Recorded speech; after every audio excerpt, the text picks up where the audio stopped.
बच्चों आज इस वीडियो में हम कक्षा 9वीं हिंदी विषय के निदानात्मक कक्षाओं हेतु मॉड्यूल सत्र 2024-25 की जो विद्यार्थी अभ्यास पुस्तिका जारी की गई है उसका अध्ययन कर रहे हैं। बच्चों आज हम यहाँ पे इकाई 2 के अंतर्गत काव्यबोध के अंतर्गत लघु उत्तरीय प्रश्नों का अध्ययन कर रहे हैं। तो चलिए शुरू करते हैं। सबसे पहला प्रश्न जैसे कि देख रहे हैं आप, पंडित जगन्नाथ के अनुसार काव्य की परिभाषा लिखिए। तो इसमें लिखेंगे हम रमणीयम प्रतिपादकः शब्द काव्यम, अर्थात रमणीय अर्थ का प्रतिपादन करने वाले शब्द को काव्य कहते हैं। दूसरा प्रश्न है बच्चों यहाँ पे काव्य किसे कहते हैं, उसके भेदों के नाम लिखिए। तो यहाँ पे कहेंगे भाव प्रधान रचना को काव्य कहते हैं। इसके दो भेद हैं, रस काव्य एवं श्रव्य काव्य। तीसरा है प्रबंध काव्य के दो भेदों के नाम लिखिए। तो यहाँ पे इसका आंसर देंगे बच्चों महाकाव्य, खंड काव्य, आख्यानक, गीतिका। इसके बाद चौथा प्रश्न जैसे देख रहे हैं मुक्तक काव्य के दो प्रकारों के नाम लिखिए। तो इसके आंसर होंगे पाठ्य मुक्तक एवं गेय मुक्तक।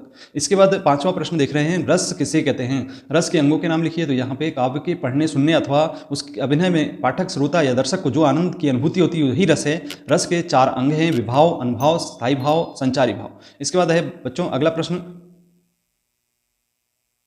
रस के प्रकार एवं उनके स्थायी भाव लिखिए। तो इसमें ये देखिए रस के प्रकार दिख रहे हैं आपको स्क्रीन पे और इसके स्थायी भाव भी नजर आ रहे हैं। श्रृंगार का रति, हास्य का हास, करुण का शोक, क्रोध का क्रोध, विभत्स का जुगुस्सा, भयानक का भय, अद्भुत का विस्मय और वीर का उत्साह, शांत का निवेद, वात्सल का वत्सल। इसके बाद चलिए सातवां प्रश्न देख रहे हैं महाकाव्य और खंड काव्य में दो अंतर लिखिए। तो यहाँ पे पहला अंतर होगा, महाकाव्य में जीवन का समग्र चित्रण या वर्णन होता है और खंड काव्य में जीवन के किसी एक अंश का वर्णन होता है और इसके अनेक रसों का समावेश होता है और इसमें खंड काव्य में मुख्यतः एक ही रस होता है। बच्चों अब यहाँ पे हम 8वां नंबर का प्रश्न देख रहे हैं जिसमें मात्रिक छंद किसे कहते हैं, किसी एक मात्रिक छंद का नाम लिखिए। तो यहाँ पे लिखेंगे जिन काव्य रचनाओं में मात्राओं की गणना की जाती है उन्हें मात्रिक छंद कहते हैं। दोहा एक मात्रिक छंद है। इसका 9वां प्रश्न है वर्णिक छंद किसे कहते हैं, किसी एक वर्णिक छंद का उदाहरण या नाम लिखिए। तो यहाँ पे लिखेंगे जिन छंदों में केवल वर्णों की गणना की जाती है, वर्णों की संख्या के आधार पर छंद का निर्धारण किया जाता है, उसे हम वर्णिक छंद कहते हैं। सवैया एक वर्णिक छंद है। इसके बाद बच्चों 10वां प्रश्न देख रहे हैं पाठ्य मुक्त एवं गेय मुक्त में अंतर बताइए। तो यहाँ पे पाठ्य मुक्त और गेय मुक्त में दो अंतर लिखे हुए हैं। पाठ विचार प्रधान होते हैं और ये गेय मुक्त भाव प्रधान होते हैं। पाठ्य मुक्त को पढ़ा जाता है और गेय मुक्त को लय के साथ गाया जाता है। इसके बाद बच्चों 11वें नंबर का प्रश्न है कि छंद की परिभाषा एवं उसके भेदों के नाम लिखिए। देख रहे हैं यहाँ पे छंद की परिभाषा लिखी हुई है, ये आप देख सकते हैं, ये परिभाषाएं लिखी हुई है, इनको आप याद कर सकते हैं। कविता के शाब्दिक अनुशासन का नाम छंद है या जिस काव्य में मात्रा, वर्ण, गण, यति, लय आदि का विचार करके शब्द योजना की जाती है उसे छंद कहते हैं।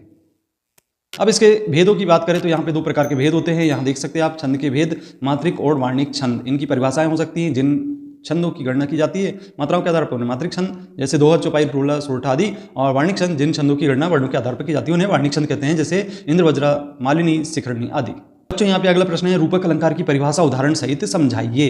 तो इसका आंसर हमें इस प्रकार से देना होगा। यहाँ पे आप देख सकते हैं काव्य में उपमे में उपमान का आरोप होता है, वहां रूपक अलंकार होता है। इसका उदाहरण देख सकते हैं आप, चरण सरोज पखारन लागा, इसमें वाचक शब्द का लोप होता है। तो ये रूपक अलंकार का उदाहरण हो गया बच्चों। 13वां प्रश्न आप देख रहे हैं यहाँ पे दोहा छंद की परिभाषा उदाहरण सहित समझाइए।